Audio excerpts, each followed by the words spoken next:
Good evening. Welcome back. We are now going to be talking about the last 10 updates events that we have yet to discuss. The top best ones, as it were. Now, I mentioned before, if you haven't seen it, the last video we made, which was the worst ones, I kind of talked about the 13 updates that are not going to be on this list. And you don't have to watch it in order to understand what's going on here, but it gives you some good context of what's exactly going on. So if you haven't seen that yet, go watch it before and then come back here.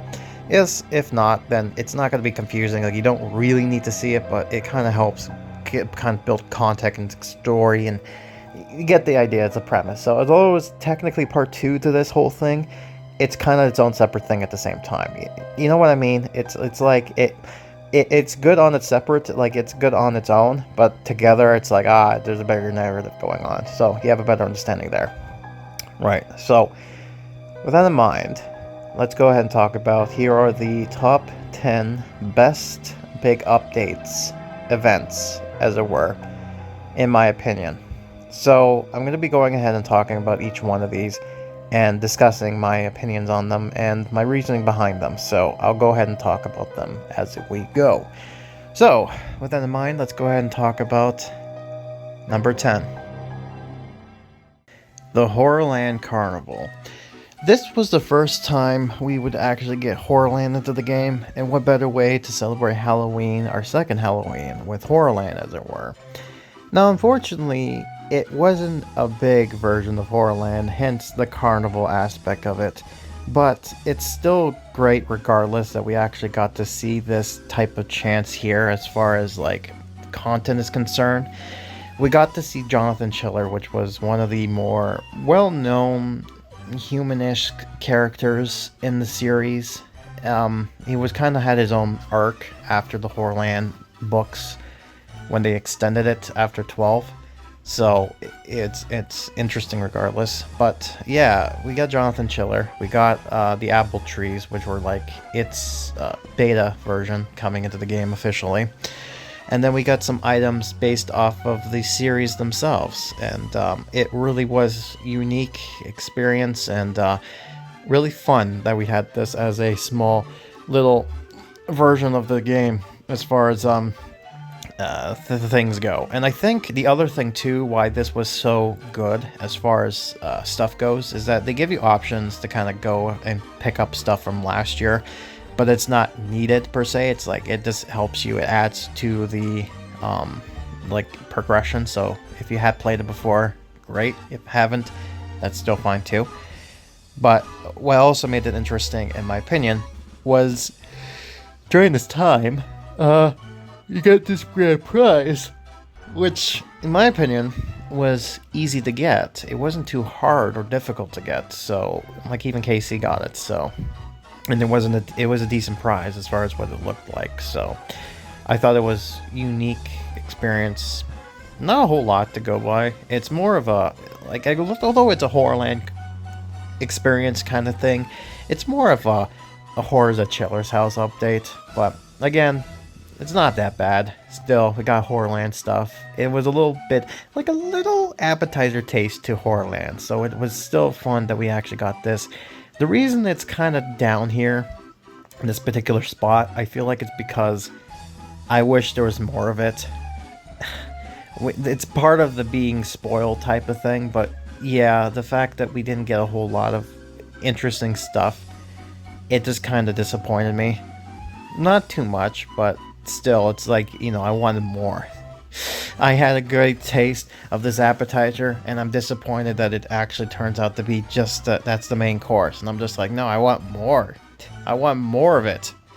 But yeah, regardless though, it was a decent update. It was great. A great way to celebrate Halloween after the crappy updates we had to deal with the 2 before it. So the fact that we actually got this here and good was great in my opinion, so I'm glad that was the case.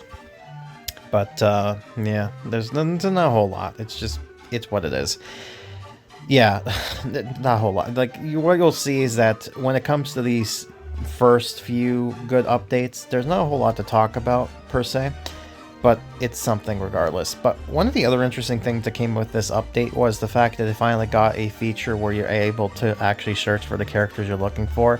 And now this feature itself was actually taken from their other game, which was, at the time, this was still going on. I think it was Wonder Park Magic Ride, I think it was called. So yeah, that search function came to this game, so it's a little wonky. Like, they've improved it since then, but yeah, I mean, we still got something, so I'm kind of glad that we had the search feature finally, so now we were able to find who we were looking for. So that's another reason why I like this update. I didn't like the idea that the assign all had to be costing coins. I thought that was kind of stupid, but oh well, I mean, it's something. But yeah, regardless, it's able to find characters you want. You can assign something to them. It's an easy, understandable function and feature. But yeah, anyways, besides that, Halloween, fun story.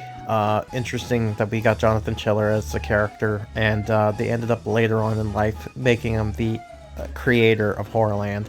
They always had like, oh, who's the creator of HorrorLand? They gave it these random people who we never seen before, but the only character we actually got a notice of, which is Jonathan Chiller, they're like, yep, no, Jonathan Chiller is the one. So I like the version of this game where it's like, yeah, Jonathan Chiller is the creator of HorrorLand. So yeah, and and unique stuff and stuff. But yeah, that's basically it for this. So I figured let's go ahead and talk about the next update, which did it better, and that's number 9. The Squeezers Revolution. This was an interesting topic as far as bringing it in. It's basically Secret Agent Grandma meets the Squeezers again, and it's a fun update.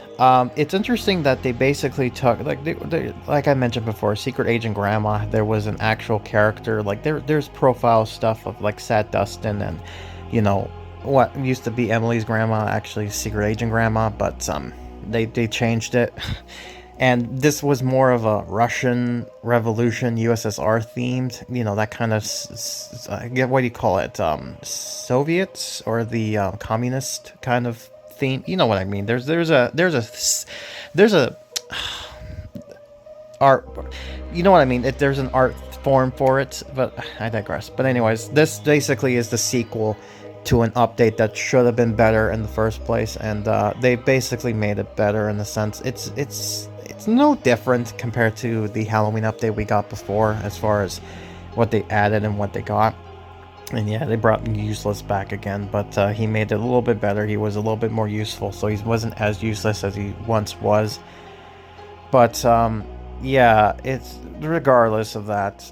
This whole story, Grandma was an interesting character, especially trying to make her look like a babushka, a Russian grandma, and yeah, it's just the things in this update. First of all, the content of the actual new items they brought were great. I love the little details they got going on here, and they made it so unique as far as things go. I think the stories were also great as well as far as things go. There were some things I didn't like about it, like for example, I got the baby squeezers, but you didn't get to see them in profile. It's just, the big ones. I guess it sucked. I was like, well, they're cute. Why don't we see baby squeezers? But all right, whatever. But yeah, this was a very bizarre update in the sense that I didn't think this would be the going of a sequel to the Squeezers. And this, what I feel, is more of a redemption arc for the Squeezers, because as you know, Squeezers was third in the worst ones, and they finally did it justice, in my opinion.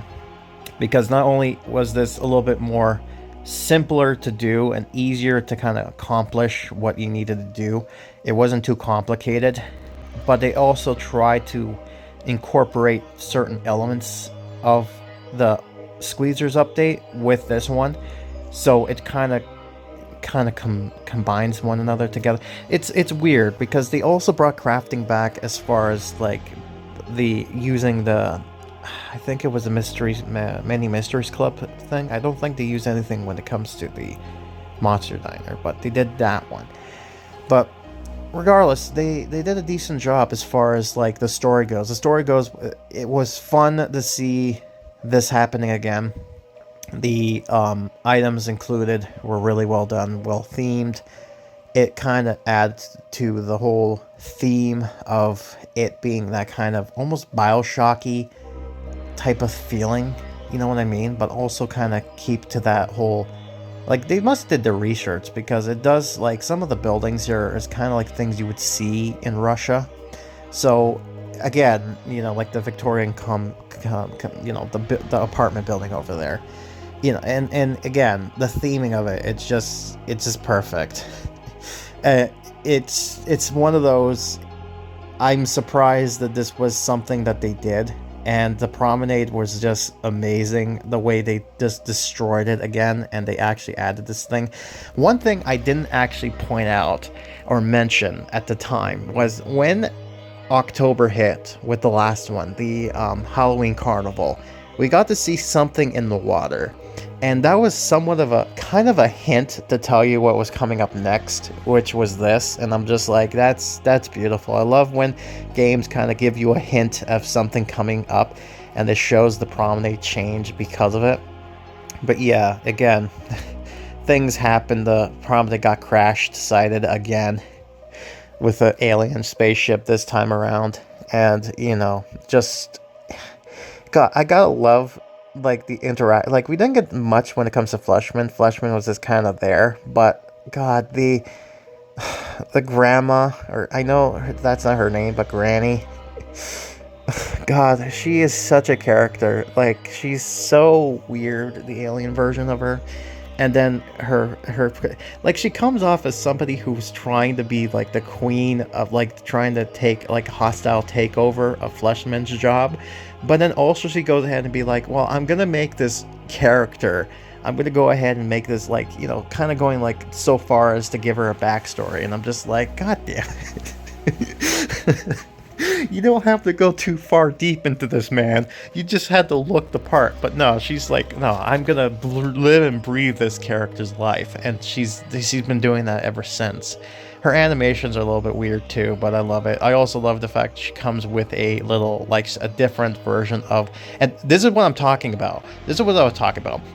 In this update, they have bus stops you can put, which is good. Like, this, it's a nice little indication. Like, you can actually decorate your, like, put different bus stops around your place to make it look like a town that you would see, right? But then she comes with her own bus stop, and it's the same building except it's different colored. Why couldn't Fleshman learn how to do this? You could have just made it, like, this different. You could have based it off a normal house, but make it different. The grandma learned from this, but I guess Fleshman did not. I'm glad that they fixed the problems with, like, the squeezers. They gave it a redemption arc of sorts. So I'm glad this update happened, and because of it, this is why it's at the place that it is. There are a lot more better updates that came before it, but the fact that this update alone made the redemption back to the squeezers, I'm happy about, and that's part of the reason why I put it as the way it is. So with that in mind, good job, Grandma. You basically redeemed the squeezers, so you did it. But yeah, that's basically it there. So we got that going on. So with that in mind, I don't think there's anything else I can talk about, so let's go ahead with number 8. Monster Blood.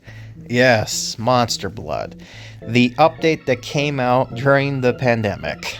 And it's basically a 1-for-1, where they're like, well, everyone has to stay home. And this was the longest update we had, with 4 weeks, 6 days, almost 5 weeks, which is unheard of. I think there was another update that kind of did the same thing, but this one was the first time we actually got to see it extends to 4 weeks. So that was interesting, because we never got to see that before this update. But after this update, yeah. But one of the things is that they finally gave Carly back her redemption arc of sorts, and the characters Evan and Andy are weird. Like, this is the point where you start to see the creativity that kind of comes through this game as far as what was being added. And they certainly did a bit of an interesting lock with it. One of the interesting things I'll tell you behind the scenes is apparently when he was designing Andy, he gave it like a cool, like a punk rocker type of guy. And I'm just like, well, Andy's a girl. And he's like, oh crap, you're right. So he just kind of changed it midway. So, I'm glad I ended up helping it being fixed back. But one of the things that kind of came with this update was the fact that this theme was April Fool's of sorts. So it's interesting that this was the theme they went with this time around. So instead of Easter, it was April Fool's. And I was just intrigued with how everything was handled. It was a chaotic mess, but it was a happy chaotic mess, I would say. The story was interesting. Dustin had a little bit of a rival. We had the prank wars with, Slappy and Mr. Wood and their little rivalry going on again. We got to see some interesting items, like the return of Dead House. Yeah, I know, but they tried to redeem that. Kind of gave Compton his own little redemption of sorts. So again, this update kind of did a better version of this.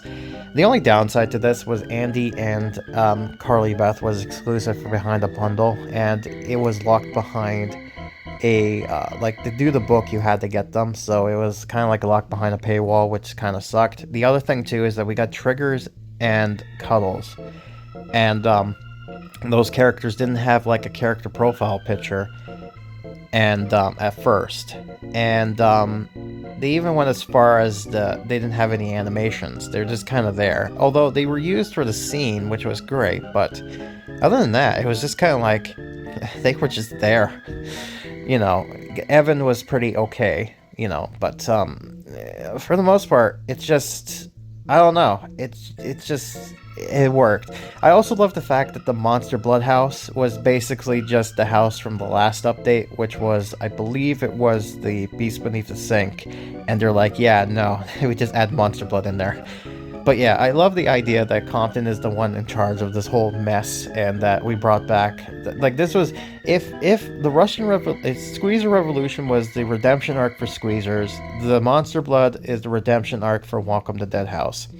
So it's interesting that this kind of became a thing, and it was a bizarre update as far as things go, but it was fun regardless. Got a lot of we got a long time to do what we needed to do, get this update going. The story was fun. It was chaotic in a sense, but it was fun, chaotic, and get a hint with Curly being in the game, but not really. But this was the time when Curly was hinted at, so we got a sneak peek at that before that became a thing, right? And the other thing too was I love the fact they brought back the Dark Falls chemical plant back from the dumpster. And then they brought this back in the game. But instead of it being nice and clean when they did the Welcome to Dead House, it was garbage looking. Again, it's just so much more. But the story was really what kind of got me to this, and the fact that they actually brought Carly Beth back into the game and be like, I'm tired of waiting for Halloween. This is my time. So they ended up having an excuse to have her come into the game. So that was interesting. But I think the downside to this was the fact that despite the time and everything we got, the fact that both Andy and Carly Beth was locked behind the paywall kind of didn't help this matters. If it wasn't that case, I could see it going a little bit higher. But at the time where it is right now, I think this is probably as good as it's going to get as far as putting it here. I also just want to mention, they also mentioned purple peanut butter. So again, I love that. Little nods here and there, but with the Goosebumps lore. But yeah, anyways, it's what it is. It was okay. But I digress. Anyways, with that in mind, not much else to talk about with this update, so let's go ahead with number 7. The Phantom of the Auditorium. This was one of the more interesting updates as far as theming goes, because this was a overarching to the point of where we were getting at. For the longest time during this year, we've been getting this backstory when it came to Mayor Johnson and all her things, and this is where it led to this moment here, and with her, with the scare scene. It was one of the more interesting things that came out of this update for sure. And it was a very weird update to kind of come in June. I thought it was going to be another camping update, but no, instead it was more of the Phantom of the Auditorium. And regardless of that, what made it interesting is the fact that it was just like, for example, one of the things I enjoyed about it was the items that came with it was so good as far as making a theme of like making a little theater area was perfect.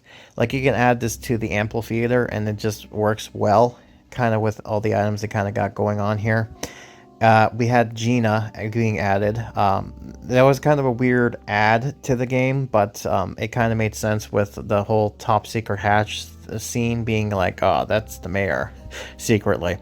And that was the whole thing there. We got introduced to Zeke, which was the mayor's son. And interesting enough that we ended up getting this character as like we got a hint that this was going to be the thing, but the fact that Zeke ended up becoming Zeke Johnson was interesting, and he came with her house. So now the mayor has a house. She doesn't live in the town hall anymore. So that's kind of interesting that they kind of did that. But regardless of that, besides the items and everything like that, the story was somewhat interesting. You got to see a little bit more of the history behind it. The scare scene, or the scene in question, which is that of the auditorium with the Phantom, it was, not only was it free to do, but it was very easy to get the items. So as long as you play him, you get the keys regardless. So I'm like, that's perfect. That makes it a lot easier instead of doing the RNGs as base, that we actually get what we want. So, and this was also one of those times that if you actually got Zeke, he kind of helped break the game kind of thing. So he's, although he was like worth 700 points, coins, unlike Walter, he actually was breakable. So it's like, well, if you get him, then he does help you get the items you need. So it's like, yeah, okay, fine, justification, but still, he kind of is too much money for what he's worth. But yeah, I do like the fact that kind of make this maze out of the whole thing, not the thing, but the theater promenade. And then they brought the, I think it was the trailer back in this game as far as that goes. And I don't want to say that this was a redemption to the vampires, because it's not. Although there were some elements from vampires that got put into here, like the mausoleums and stuff like that, and the crafting was the trailer scene from that movie. I don't, again, not gonna say it's worth it, but it's interesting. I'll give it that. It's interesting, certainly interesting. But yeah, the theme of the Phantom of the Auditorium, the whole premise was just building up to this moment here during this year. We had like the whole mayor is just suffering. She's been, everything she does is it's falling apart. She's suffering miserably, and then here comes her son to make her happy, and then he disappears. He's gone, and then she just snaps. And that's the moment we kind of lead up to. This was the reason why this whole thing came to be, was just to have this moment. And honestly, I do like the idea that they kind of had this split personality idea where you don't know Zeke actually is the Phantom, although it's revealed that I think he's not the Phantom. But it's funny that you try to make it seem like, oh, maybe he is the Phantom. And I gotta say, this was one of those things where I found out that they decided to do these references to certain things, and one of them being the fact that the Phantom's mask is literally the mask from the first season of JoJo. Like, really? You gotta do that mask? It's like, it looks familiar. Oh, of course it does. It's the mask that turns you into a vampire. Oh, God. Just, again, I'll give them credit. They certainly make it interesting. And this whole theme is just Yeah, and it's interesting too, looking back, that they used to have the idea of Dustin being the Phantom, as it were, and you actually got to see the Phantom himself, like a beta version of him. So it's interesting that different people ended up making the Phantom than their own versions. So again, interesting versions, but I don't know. It's just me talking out loud, so don't mind me. But at the end of the day, it just kind of blew me away, this whole update. It wasn't the greatest. I keep on saying that, but I think what did it for me was just the whole story and how everything was handled, and just yeah, just everything about it just kind of made me kind of go, oh god, this is just getting too out of hand. This is getting too wacky, man. But I enjoyed it regardless. So yeah, regardless, that's about it for me as far as my feelings and thought for the Phantom. Not much else I think that went on here that I actually have to point out or mention, but certainly was one of those things that ended up being one of the features that ended up helping this game out, I think. So I digress. But anyways, with that in mind, I guess now we're gonna go talk about number 6. Chicken. Way to take one of the worst books that R.L. Stine's made out of the, probably, I would say, one of the top 10 worst books with the original series, and turn it into one of the more interesting, best ones, story-wise, as it were. And I'll tell you how they did this. So one of the things they did was they switched the characters around. So instead of Crystal being the good guy and Vanessa being the bad guy, now Vanessa's the good girl and Crystal's the bad girl. Although this time around, Crystal's not really the Crystal from the books. Instead, they make Crystal into a Milkinson. And oh boy, if you thought Greg was bad, wait until you meet his sister. Oh god, this is just one of those, and another long 4 weeks, 4 days type of thing. And yeah, it was interesting. The theming of this was the first Thanksgiving proper episode we got, and it was funny that we had Monster Diner versus Hero Diner. So I kind of enjoyed that, where it's like all the monster food is in the Monster Diner, and then the normal food is in the normal human diner, which is like, oh, okay, that's cute. That's cute what they kind of did there. It was kind of making this kind of monster versus humans type of thing with Thanksgiving. But yeah, the whole wear chicken thing, it's just, okay. So instead of turning her into a chicken like Greg turned into a rooster, they turned her into like a chicken monster. And yeah, this whole thing was basically themed for like Thanksgiving. So, you know, balloons, parades, you got like sad looking drool, Mr. Muffin for some reason, you know, all that type of stuff. And the characters themselves are pretty okay for what they are. They're a little bit expensive. Like, for example, then like Crystal was like 80, like probably the highest we got was 800. It's like, Jesus. But with her, their excuse was she had more animations and she had some items that she can drop that will help you get the items you need. So it's like, that's okay, I guess. But really, it's Vanessa that ends up being the best option, because she drops you the harder stuff to get to. Oh, unless of course you invest in game-breaking Curly, then he basically drops you the main item that you probably would want to get, but you have to get his drool balloon first. But regardless of that, the story was just beautiful. I love it that they basically made Crystal just the worst, like they basically made her out to be the worst character you'd ever want to have around. And then you have Vanessa being like the farm girl that's kind of like, you know, all this stuff. But one of the reasons I loved this update was that they basically made Vanessa be the niece to Clarissa, our troll witch, which is like, oh, of course she's related. Why wouldn't she be? And I love it because it's basically her aunt, and I'm just like, oh my god, really? Just the story, it's so, god, it's just so beautiful. basically they took this book that was infamous, and they basically just said, you know what, let's fix it, and I love it for it. And because of it, the items they brought in were great for as far as like as far as when it comes to just theming goes. It's this perfect, like, sad drool over here. But yeah, basically they just added a whole bunch of stuff, and it made me somewhat joy, especially with some of the stuff they got going on here. So there's not a whole lot I actually say I hated.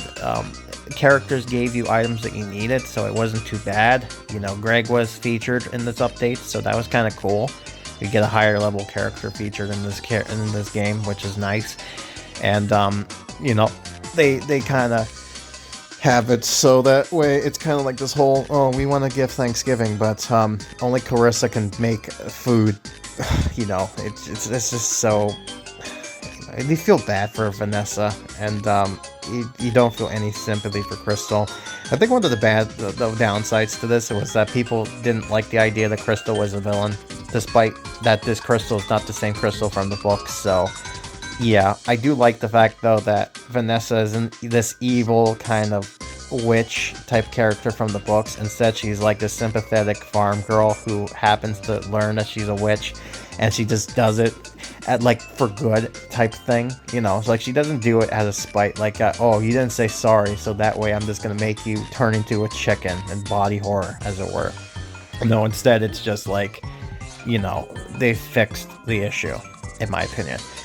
But yeah, it's just, everything about this is just perfect. The theming, the events, everything about it was just beautiful, and I have no problems with it at all. But as far as things go, yeah, it's just, there's not much as far as I hated it. There's not really anything I disliked from it. The theme and everything was just perfect, I think. And I love the characters that got added. I love the little story that came along with it. It was perfect for what it was. And yeah, it's just, everything about it I loved. Nothing I really despised. And for our first Thanksgiving update, as far as like events go, it certainly was pretty great. And the actual promenade actually looked pretty nice here.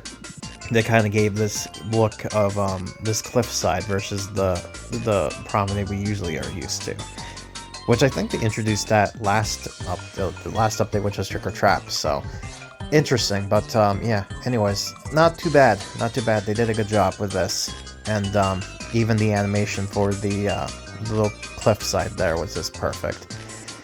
But yeah. Anyways, that's basically it as far as this update is concerned. There's not a whole lot I want to talk about with this update. It's basically good for what it is, but yeah, I'll just leave it at that. And with that in mind, let's go ahead and talk about number 5. Valentine's at Poison Lake. My god, what am I going to say about this one? Out of all the updates that happened in 2020, this has gotta be one of the out of left field updates I've seen. When it comes to like taking credibility, like getting creativity as far as the book thing's concerned, this has nothing to do with Poison Lake at all. Yeah, there's Poison Lake in the story, and they try to incorporate with it, but the scene itself was completely useless. It doesn't do anything. The character that's in there is just a recolored mud monster. So really, it's just completely worthless. If anything, I'm just surprised with this. But as far as Valentine stuff goes, it's probably one of the funnest, hilarious updates I've had this far. This one made me put a smile on my face because, oh god, the cringe. Oh god, the story is just all over the place as far as what was concerned, and I had fun with making videos on this topic matter because god, they really just had fun with this one, so much so. But this introduced a new character by the name of Ellie, and this was the first monster that the team at Pixowl made that became an antagonist, and it kind of showed. Like, we didn't really have a demon character as far as Goosebumps stuff is concerned. And Although I did enjoy the story, I do enjoy the items that were included to kind of make this kind of, and they were like, oh, we'll add the airport to make it seem like people can come to Horror Town type of thing. One of the things about this update that was kind of wonky, or not really wonky, but kind of a controversy of sorts, kind of, was the story behind when it came to Ellie and Mrs. Dark. If you know, you know. But I didn't mind it. I understood where they were going with it with the story wise, but some people didn't like where they were leading into. So yeah, this, as far as Ellie is concerned, she is such a controversy in herself. Every time we have to talk about her or anything about it, it's just like, oh yes, I have to always bring up the fact. I have to bring up the warning label with her. It's so out of there. But as far as theme item goes and the character decorations and things of that nature, it was beautiful. Her as a character was somewhat interesting too. She has great animations. She's very interesting as far as things go. This is the first time too they introduced the idea of bringing special books as while this new update is hitting, so we actually got to see a new book alongside this update. Mind you, you had to get Ellie for this one to open, but it was one of those interesting ideas that kind of came out of this, and I enjoyed it, you know, as far as that aspect goes. And yeah, they had fun with the memes with this character, like the fact that she cost 666 Goosebucks. It's like, of course she does, you know. And again, the memes of this update was just aplenty. The fact that the matter that she's a demon of sorts and her spawnlings are a name I do not wish to utter. You know.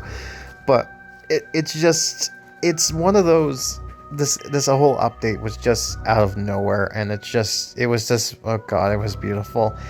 As far as weird content goes, this was one of those fun updates I had, and yes, I cringed at some of the dialogue because I love her evil plot was that she wants to basically become a demon again, and the way she's gonna do it was that and so people don't bother her when she does her ritual. She's like, I got it. I'm going to make everyone fall in love with one another with the stinky poison water.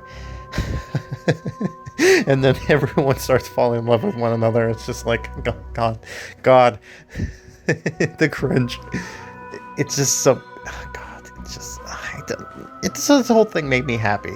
You know, let's just put it that way. Let's put a smile on my face. As stupid as this whole thing was, it was beautiful in the sense, you know, it did its job. And that's part of the reason why I find that there's a charm with this update. And I had no problems with this as far as the subject matter goes and the themes and things of that nature. But yeah, as far as things go, I didn't really, there's not a whole lot I didn't like about it. I guess the one thing I'll mention about this update was I found it strange that they had, what was it? They basically made this not be Poison Lake, except for it felt like it was a name only, and everything else was just creative ideas. Not to say that it's not a bad thing. Like, if you're creative with the idea and make it an interesting story, then yeah, I'm all for it. But yeah, as far as everything else is concerned, it's just like, ooh, oh boy. You know, that was one of the downsides with this, was that Poison Lake was just not anything special. In fact, when they brought it back, the Poison Lake whirlpool itself wasn't even a spawn scene anymore. It was just an item that the characters interact with. So it's just like, okay, cool. Screw it, I guess. Yeah, you know, but we all know which one's the real popular character. But yeah, as far as the proper Valentine's Day update was concerned, this one did a really good job as far as theming it goes. Yeah, it was controversial, but it was controversial in a fun way, not a very like a, ooh, this is bad way. So I'm not too bad with it, but I enjoyed what this brought to the table. So I'm not going to be too evil with this. But yeah, yeah, not much else to talk about. This whole stuff is just it's perfect for what it was. But speaking of perfect, I might as well go ahead and talk about some other ones I ended up actually finding more enjoyment. Number 4. The 12 Screams of Christmas. This was a meme within itself. This all started with me when I was just like, well, we're going to get the 12 Screams, right? Obviously, that's going to be 2018. Nope, we didn't get that. 2019? Nope. And I basically teased about it. I was just like, 12 Screams? Pff, who cares about that play? And what was funny about it was that Erasmo, I think, helped with the story when it came to the Phantom, and they actually ended up making another jab at Piccolo's expense with the 12 Screams of Christmas. And sure enough, finally, after 3 times the charm, we finally get the 12 Screams of Christmas in the Christmas update. Mind you, this Christmas update was a little bit weird because for the first time, we didn't get a proper Christmas snowy theme. Instead, it's like everything is dry except for the buildings had snow on it, so it had this weird post like winter, but kind of, you know what I mean. It's like, you know, all the snow is melted on the ground except for the top of the houses. They still had snow on top of it. It's just that kind of setting, so it kind of felt like a hot winter or post winter storm going into spring kind of weather. It's strange, but yeah. This was also probably the longest one with 4 weeks, 6 days. So again, another one of those. It kind of filled up the time. And honestly, this was an interesting story. I love the idea that they basically brought the items and each one was called like the first scream, the second scream, the third scream, you know, making the story unique in its own way, you know. And we got Piccolo, which was an interesting character. They made him into more of a cynical character versus his appearance in this book. And they made him wheelchair bound, so it made him unique in the sense that he was the first kind of disabled character or handicapped character in the game. And you got Marcus, which was interesting because Marcus kind of turned into a Count Nightwing character.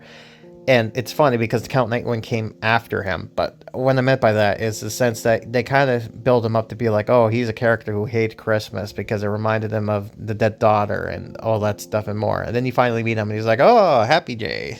he's all into it. It's like, oh, Christmas stuff? Sure, why not? You know, it's like, what happened here? You're not supposed to be this way, but... yeah, and they basically made him look like the book cover, which is hilarious. So, you know, they just made him kind of like the spirit of Christmas himself. But speaking of which, that's not the real reason why I love this update. There's, out of all, like, you know, everything about this was fine. You know, the characters were good. You know, the items were fine. Everything about it was great. But there's one character that basically made me fall in love with this update, and that is Susie Snowflake.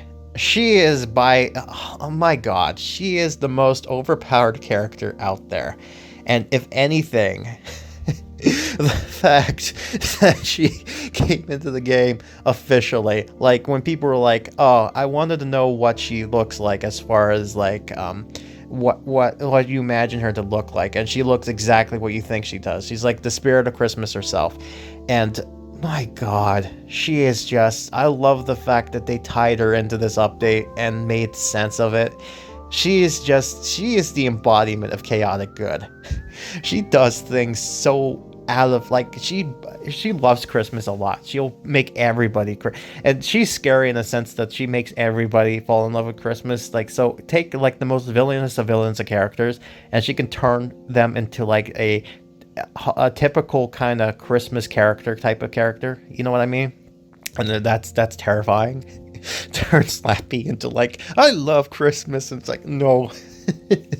she's just, oh my god, she's a character herself, and they basically turn her into a cartoon character of sorts. So I'm like, oh my god, that's just so perfect.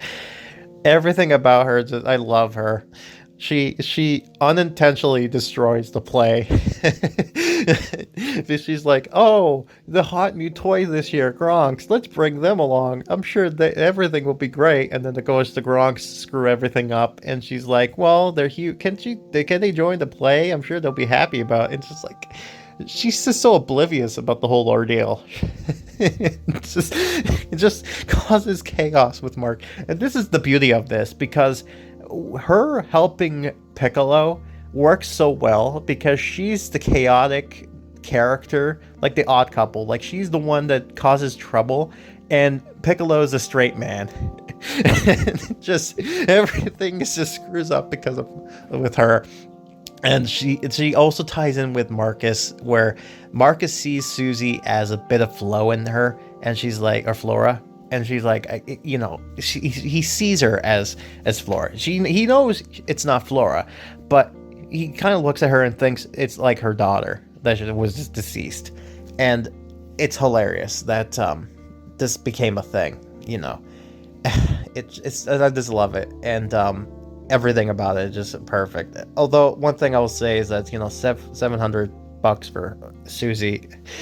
Although, God, yeah, I mean, she's expensive, but she's one of those, like, you know, we know you really want this character, you know, you want to buy it. God, again, this was one of the if anything, the reason why I love this update was because of Susie. She is probably one of the greatest characters that got added to this game by far, hands down. Perfect. I love her.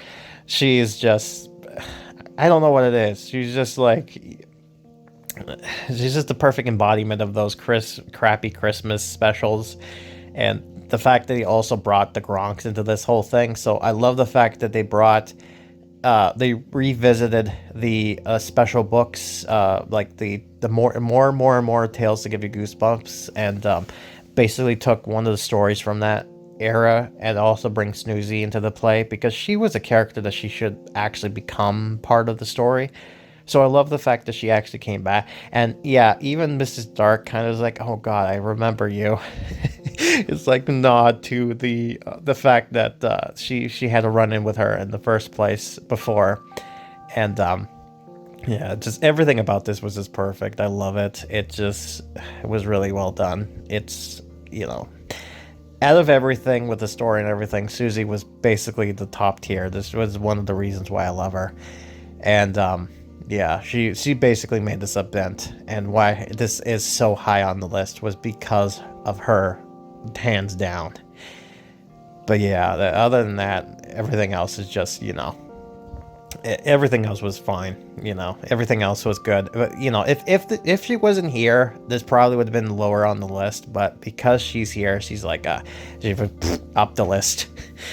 Now, mind you, she's not top tier. Like, she's not like the top 3, but she was damn close. And the reason why is because there were other updates that did better. Oh yeah, that's one to throw out there. I love the fact that they brought the actual Krampus monster in there as a 6th scream. That's hilarious. But yeah, I digress. But anyways, let's go ahead and talk about what is the top 3 events. Now, every update I talked to so far had some good stuff with it, but they had some flaws with it in some way, shape, or form. These 3, on the other hand, are basically like what events should be in the long run. Like, this is how you should do updates as far as my concern. So with that in mind, let's go ahead and talk about number 3 in 3rd place. The Beast from the East. Yeah, I know this is Beast Beneath the Sink, but let's be honest, it had nothing to do with Beneath the Sink. It's basically, it's Beast from the East, okay? Let's just say it. It's Beast from the East. Yeah, Beast from the East was an interesting idea as far as the story goes for St. Patrick's Day. And the changes they did were, although minimal, it kind of stayed true to the whole kind of story with this update. Kinda. I mean, it's not with the stupid game of like, oh, we're playing like Beasts from the East, which is a stupid game of you have to tag somebody from the East, but it's like, oh, there's stupid rules and whatnot. But one of the things that made it interesting was the whole subject matter of it. Let me explain. So, yeah, they brought back the Easter stuff for some reason. But one thing that I wanted to throw out there, in my opinion, was the fact that, first, let's talk about the characters. So, Nat and Pat, the twins. So, what they did was they aged them up, but they also changed Nat into a girl. So although they're not really technically twins, they are twins, but there's a name for them. But they're basically twins, but they're different genders. I'm not sure what they're called, but it's a phenomenon. But yeah, anyways, so they try to make them different from one another. They're both the same character, except one's different from the other. And I do love the fact that they kind of have these two buildings that if you combine, like, they're good, like they're fine by themselves, but if you brought them together, it kind of makes this one solid house roof thing going on. And one of the other things about this update that was interesting was that the actual item that you get during this update, the grand prize, was the scene in question with the beast itself, which I thought was really, well, like, it was cool that they actually had that be one of the things to get. Unfortunately, this was the only time we ever got something like this, and I feel like it's because, well, I mean, they didn't like the idea that they had this happen, but, you know, it worked for what it did. But yeah, it's strange they call it the basement, but, you know, they made it work for what it was. But yeah, besides the point, one of the main reasons why, like, the story was good, it followed through, it kind of had this interesting aspect to it, but the real reason why I enjoyed this update, they did fix, I just want to throw this out here, they did fix the story when it came back as a special book. So yeah, it's a little bit of a mess in the story, but they did fix it. So I'm going to add this here. But the main reason why I love this update was the theme, this setting, the items you get in here. The fact that you can recreate that weird exotic forest that you see in Jacobus's artwork is just well done.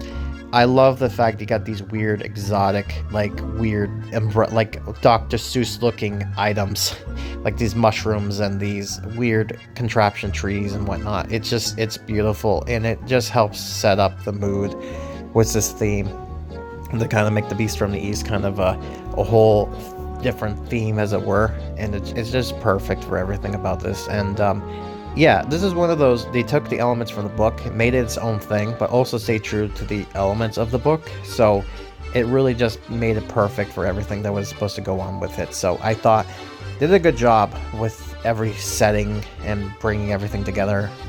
There's one issue I had with this update, which still is an issue to this day, and if you know, you know, but I'm going to make a rant about this right now. The one thing they did was that one of the items, the Grove, you can upgrade it 3 times. Now the problem is, at the 3rd time, they changed the name to something else. But the problem is, a lot of people go and say, hey, we need this item, and I don't know where it is. It's telling me to go to the inventory, but it's not in the inventory. Where is it? And people don't know, oh, you have to upgrade the item. That's the problem.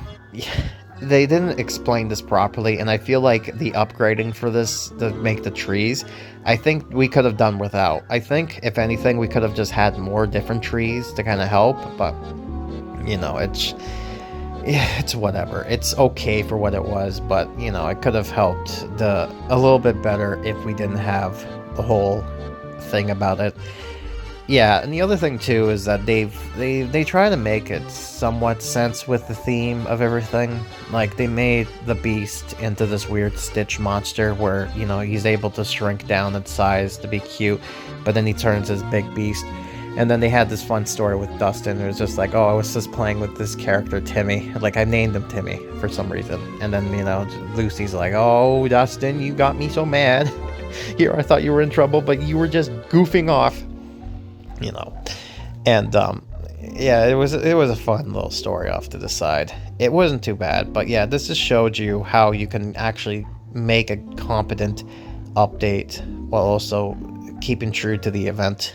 And you know, not true to the event, but what I mean is like true to the source material, but also make it its own unique thing. So this is one of those good ones, but there were 2 that did it better, and I'm going to tell you which one that they are. So, number 2, in 2nd place, the Shocker on Shock Street. Yeah, This has gotta be, hands down, the best update as far as taking an adaptation of a book and turning it into an actual thing, as far as I saw. And I'll tell you why.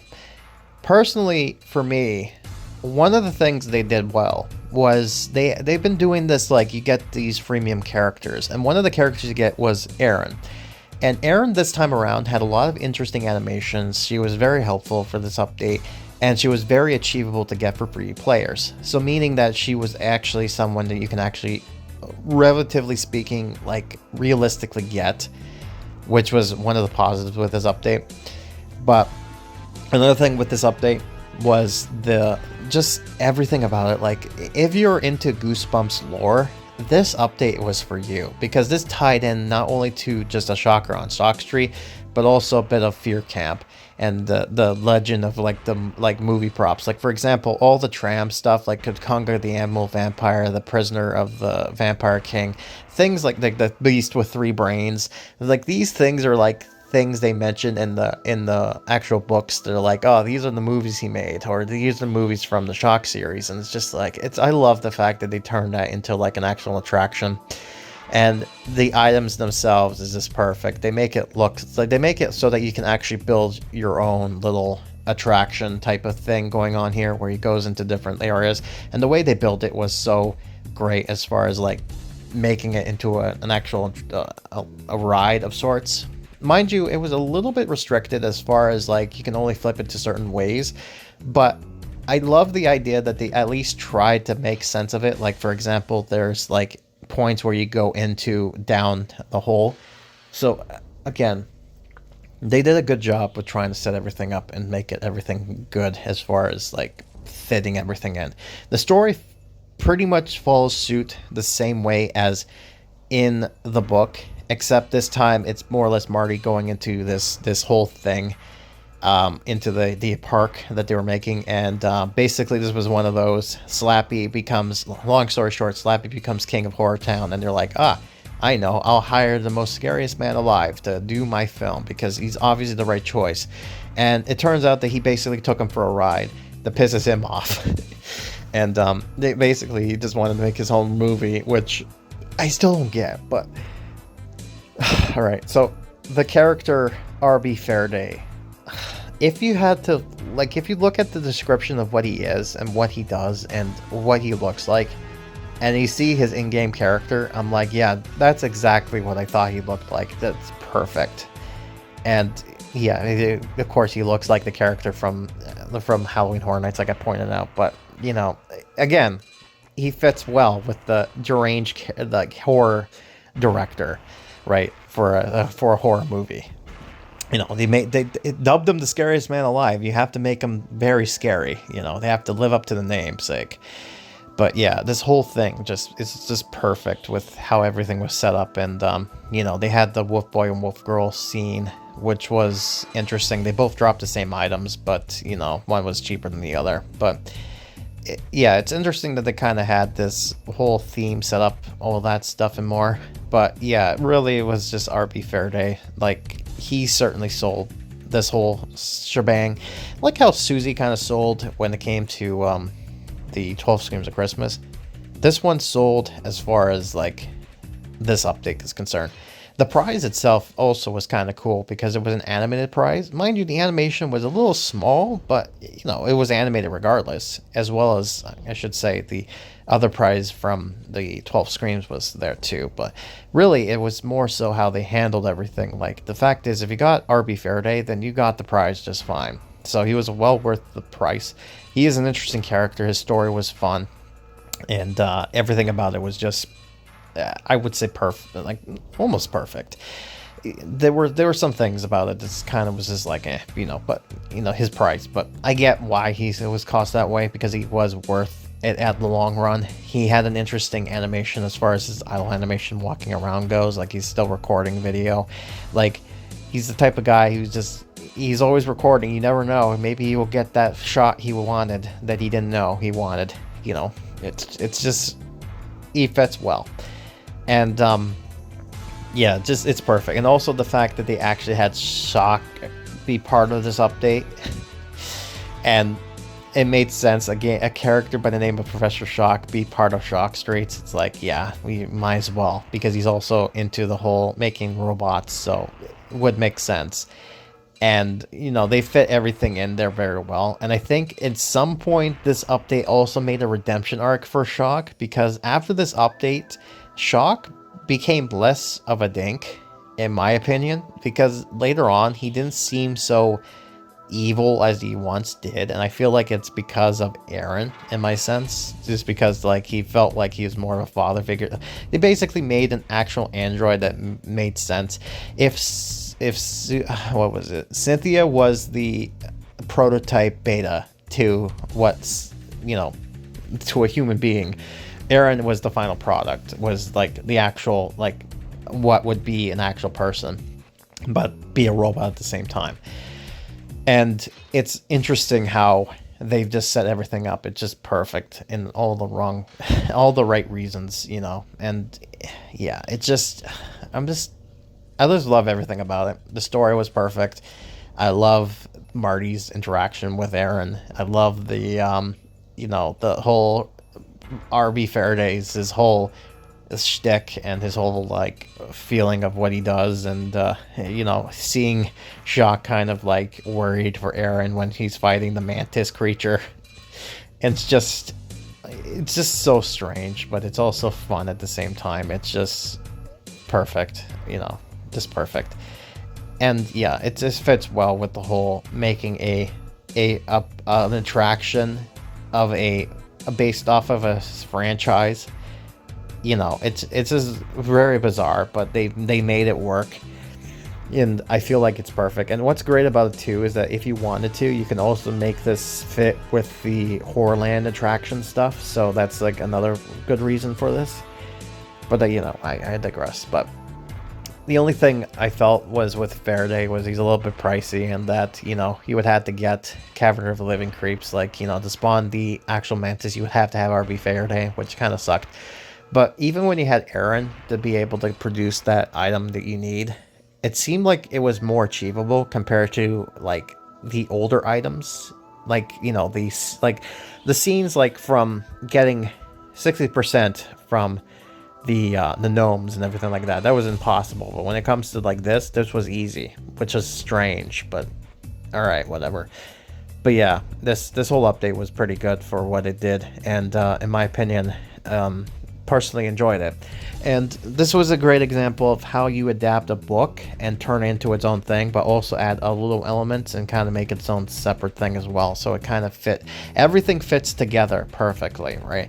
You know, you have a director character, so make a famous director that's from one of the books and put them in here. You have a character that's able to do robots, and he's also happens to main Shock, so why not include him into the update? You know, things like that. They basically made a horror town, but also made it related to the book, which is what you should do. You should make it add its own thing, but also build inspiration from the special, like from the thing it's basic itself off of. And with that in mind, there's one update I didn't talk about that I feel like I should talk about, because this ended up being the most, in my opinion, the best update.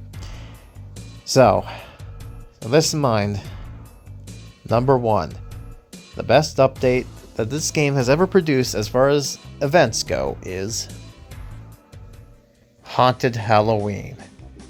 I cannot believe I'm saying that a update based off of a very mediocre movie is considered to be the best update this game has ever seen. That's hard to believe, but it is. And I'll tell you why this is the reason. And I feel like there's never going to be an update that's going to be as good as this one. And there's a reason for that, and I'll explain it. The amount of content this game gave you was ridiculous. 30 quest lines. That's not including the side quest for the premium character Quinn as well as Walter. They had their own separate quest line. So that's like 30 plus. You have 2 freemium characters you can get, which is Sam and Sunny, which is perfect. And Quinn and Walter was also achievable. Like, they were also reasonably priced. for the most part. They drop certain good items for the most part too, and you know, it's interesting enough. But then they also introduced these scene items, these scene characters, where you basically place them down, and when you spawn them, they disappear, and they actually the scene, like the spawn scene themselves, are the scare monsters. And they just introduced a new gimmick, which I thought was really cool, where you got to see the spawn, like when you click on them when they're done, they go back to being static again, which I thought that was perfect. That's the way they brought this whole element, like they basically brought the movie element, made it into here. Basically every nook, like every story beat when it comes to them, like if you've seen the second movie, this basically follows the plot to this movie to a T. But they also made it its own separate thing, and a lot of people say it did it better. This game did it better than the movie did. So, you say that as you will, but yeah, it just amazes me that they actually made this update better than the original one. Don't know why, but they did, and quite honestly, I'm all for it, you know. And you got that stuff. You got the scene. You got so much scenes. You got so much stuff. And the items included were just perfect as far as making it spooky, but also fit well and kind of add to the whole, like, it made it its own thing, you know? And the items crafting wasn't as complicated as, say, the last update, which was the it's strange how we go from one of the worser updates, which was Squeezers, and then they go to like one of the greatest updates, which is Haunted Halloween, based off of a mediocre film. But, you know, then they just add so much. It's just basically, the long and short of it is that there's so much content with this update that I don't think I'd ever see them do this again. It's hard to believe, but the amount of stuff they put here, it's amazing. And I love it. And this is one of the reasons why I feel like nothing will ever come close to this update ever again. Because the amount of stuff they put in this is just ridiculous. You know, it's just, I'm just dumbfounded, right? And, you know, the story itself, pretty much, like I said, follows through the beat to the story as well. But this also did so much lore building. Like, if you think of every horror movie you can think of, they've made mention of it, referenced it so much point. They mentioned the Candyman, they mentioned Chucky, they mentioned the fact that Freddy Krueger happens to be the janitor to the in this game. So in this lore, he's in this game for some reason. And you know, we have they made mention of like Stephen King and H.P. Lovecraft, you know, which, you know, all that stuff and more. But then they also added Laurie Strode, the character for Halloween, in there, and just like, it's, again, they had so much fun with this update. They made this the most Halloween of Halloweens you could think of. They basically put this in namesake only. In fact, it was so good that they went ahead and extended it for another week and added more stuff to this update. And then they added Carly Beth in this game. Mind you, it was an exclusive bundle, so it kind of sucked in that front. But regardless, they finally added her in there, so it was kind of great that we finally had the character that should have been part of a haunted Halloween, per se. But then not only that, but then they added the book feature.